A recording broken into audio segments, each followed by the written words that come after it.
Sentimen agama terutama Islam itu akan dipakai menjelang 2024, ini pasti.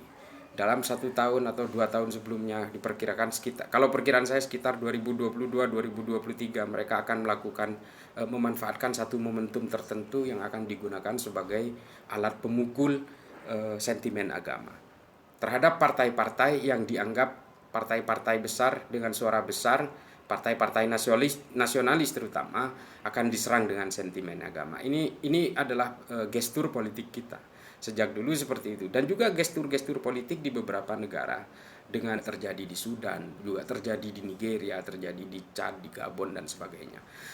Kalau sekarang mereka menyasar Pak Jokowi dengan menggunakan sentimen komunisme, itu saya kira bukan Pak Jokowi juga sasarannya. Sebenarnya sasarannya pada akhirnya akan kepada PDIP selaku partai pendukung Pak Jokowi.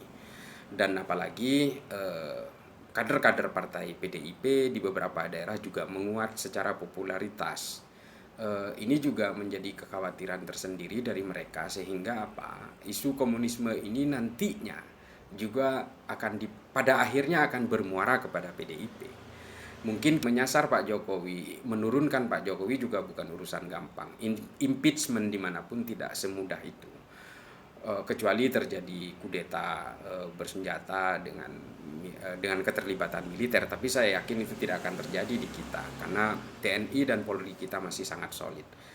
Kekhawatiran kita bahwa isu komunisme ini untuk menurunkan Pak Jokowi ditambah dengan suasana COVID-19 ingin menurunkan Pak Jokowi, saya tidak khawatir sama sekali bahwa Pak Jokowi akan turun dengan isu-isu receh seperti itu. Tapi ini sebenarnya adalah niatan jangka panjang untuk pemilu 2024 nanti. Memang terlalu jauh, tapi satu propaganda itu memang dibuat secara jauh-jauh hari supaya Supaya tertanam di dalam otak masyarakat kita bahwa stigma komunisme itu melekat kepada contoh PDIP. Dan PDIP itu akan patah lalu menurun elektoralnya, termasuk calon-calon yang akan didukungnya.